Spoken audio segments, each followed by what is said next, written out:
प्रातः काल की वेला में जो श्री राधा राधा राधा ऐसा उच्चारण करता है या नाम श्रवण कर, उसके हृदय के सारे विकार नष्ट हो जाते हैं और वो दंपति श्री श्यामा श्याम के दर्शन की योग्यता प्राप्त कर लेता है।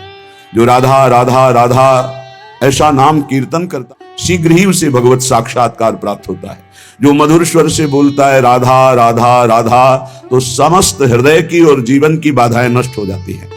प्रातः काल जो जोर से कीर्तन करता है, नाम रटता है, तो हृदय की और जीवन की सब बाधाएं नष्ट हो जाएंगी। सब साधन का आधार नाम है। जो प्रातः चेतना से लेकर शयन अचेतना तक या जीवन से लेकर मृत्यु तक हर समय नाम का नियम ले लेता है, उसके हृदय में बस करनी चित्त हरणी महासुख प्रदान करने वाली ये जुगल जोड़ी प्रकाशित हो जाती है। जिनको ऐसा है तो आप देख लेना। यदि आप समर्पित हो तो आज तुम प्रमाद कर सकते हो, लेकिन जब कल शरीर नहीं रहेगा तब तुम प्रमाद नहीं कर सकते। ध्यान रखना, अगर शरणागत हो तो तुम्हारे दिमाग में बैठ जाएगा गुरु।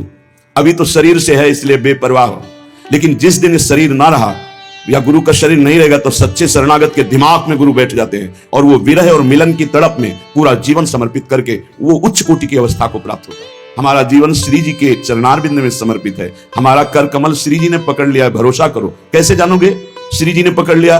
जब रसिक जन पकड़ ले तो जान लेना श्री जी ने पकड़ लिया। कहो कृपा उपजय के भांति, तो बोले रसिकन संग फिरो दिन राती। रात दिन यदि रसिक महापुरुषों का संग है तो कृपा ही कृपा मेरी लाडली की है।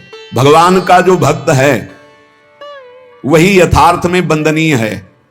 भगवान का जो भक्त है यथार्थ में वही बंदनीय होता है, जिसे भगवान ने अंगीकार कर लिया। किसे अंगीकार कर लिया? जिसने सब भरोसा आशा एकमात्र प्रभु के चरणों में, वही भक्त है। जब गुरुजन कृपा करते हैं तब सब तरह से सब संबंधों को काटकर ऐसी जगह खड़ा कर देते, केवल तुम्हारे हृदय में रहे कि प्रियालाल के सिवा मेरा कोई नहीं। भगवान ने अंगीकार कर लिया। उस कुल जाति वर्ण रूप विद्या इसका कोई महत्व नहीं। वो किस कुल का है, किस जाति का है, कितना पढ़े लिखे है, रूप है कि नहीं है, तेज है कि, इससे कोई मतलब नहीं। वो जगत बंद हो जाएगा जिसे भगवान ने अंगीकार किया।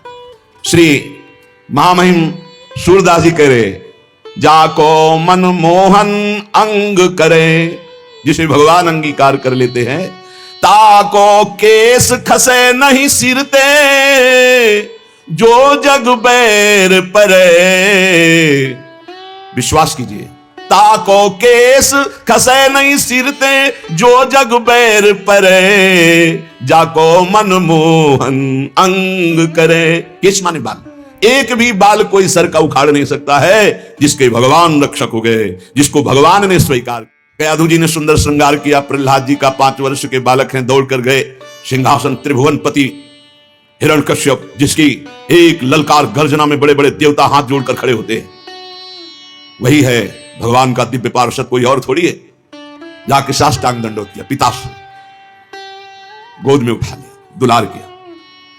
तुम्हें सबसे ज्यादा पसंद क्या है? हिरण्यकश्यप ने पूछा। प्रहलाद जी को दुलार कर दे, क्या पसंद है? जैसे बच्चों से पूछा जाता है तुम्हें क्या पसंद है, तुम क्या खाओगे, तुम क्या चीज चाहते हो, तो प्रहलाद जी से पूछा तुम्हें क्या पसंद है। तो उनका पिता श्री हरि की नवधा भक्ति प्रिय सुनते ही आग बबूला हो गया। उठाकर प्रहलाद जी को पटक दिया सिंहासन के नीचे और कहा, किसने ऐसी बुद्धि हमारे इस बालक की कर दी? प्रहलाद जी ने कहा, ऐसी मति सिखाने पढ़ाने से नहीं होती। दैत्यराज, भाषा बदल गई। जिसे पिता श्री कह के प्रणाम किया था, देखा भगवान का विरोधी, तो कहा दैत्यराज, ये किसी के सिखाने पढ़ाने से बुद्धि नहीं होती, ये महापुरुषों के पादरज अभिषेक से ऐसी निष्ठा जागृत होती है। बोले मार डालो इसको, हाथियों से कुचला दो। बड़े बड़े मत वाले हाथी से कुचलाया गया। भाले अस्त्र तलवार इनसे बाल नहीं काट, जल में डुबा दो, बड़ी जहरीली गैस के उसमें बंद कर दो। सब उपाय कर, ना किसी अस्त्र से, ना शस्त्र से, ना कृत्या उत्पन्न करके, न कृत्या से, न जहर से, नाना प्रकार के सर्प आदि मारण प्रयोग किए, कुछ नहीं। हार गया, भयभीत होकर बैठा था। उनकी बहन आई, होलिका नाम था उनका। भैया ये छोटी सी बात के लिए आप त्रिभुवनपति होकर इतनी चिंता है? 5 वर्ष का बालक ऐसे ऐसे मार दूंगी? कैसे मारूंगी? मैं इसको लेकर के अग्नि के बीच में बैठ जाऊंगी और मुझे वरदान प्राप्त है शीतल पट अग्नि का, मेरा रोम भी नहीं झुलसेगा और जलकर राख हो जाएगा। बड़ी प्रसन्नता हिरण्यकश्यप को। अब बहुत ढेर सारी लकड़ी लगाई गई, बीच में जगह बनाई गई। होलिका प्रहलाद जी को ऐसे पकड़ के बैठ गई। प्रहलाद जी निरंतर चल रहा था, हरि हरि हरि, राम कृष्ण हरि, भगवान नाम कीर्तन। वो बड़ी प्रसन्न थे कि अपने भाई का बड़ा हित करूं। अपने भक्त के लिए कैसा क्रोधावेश धारण किया, पूरा थर्रा रहा था। देवलोक भी किसी की हिम्मत नहीं थी कि सामने जाकर भगवान की स्तुति कर ले, अब दूर से स्तुति कर। जब प्रहलाद जी से कहा, दौड़ गए प्रहलाद जी, भगवान ने गोद में उठा लिया। नरसिंह रूप है इसलिए जिह्वा से चाट रहे, दुलार कर रहे। जिसे भगवान अंगीकार करते, कौन उसका बाल भी बांका कर सकता है? पूरा संसार वैरी हो जाए तो एक बाल बांका भी नहीं कर सकता जो भगवान की शरण में हो गया और भगवान ने जिससे अंगीकार। समस्त समस्याओं के समाधान मेरे आराध्य देव करते और मैं जान नहीं पाता। कहीं कहीं तो अपनी बुद्धि का गर्व हो जाता है कि मैं देखो समस्या का निदान ढूंढ लिया। अरे तेरी बुद्धि में गोविंद बैठकर समस्या का समाधान। अगर अपने को जांच कर देखें तो अपने में ऐसी सामर्थ्य नहीं, तो श्री जी की कृपा से होती। अपनी सामर्थ्य अपने को बिगाड़ सकते हैं हम। अगर कुछ बन रहा है तो तिहारी कृपा से। जो कुछ हो सब तिहारी कृपा से, बिहारी बिहारिन और सब मिथ्याभाषी। जो बोले सो झूठा कि मैंने ये किया, मैंने ये किया, आपकी कृपा से होता। और अपराधी शरीर है, अपराध्यात्मनो दंडे। अगर मुझे कोई दंड देता है, पिटाई कर देता है, तो मैं आनंद पूर्वक सह लूंगा, क्योंकि शरीर से कोई पाप बना है, उसका मार्जन प्रभु करा रहे हैं। पिटाई हो तो आनंदित होना चाहिए, मेरे किसी पाप का मार्जन हो रहा है। अपराधी शरीर है, न जाने क्या क्या अपराध किए, उसी का दंड मिल रहा है।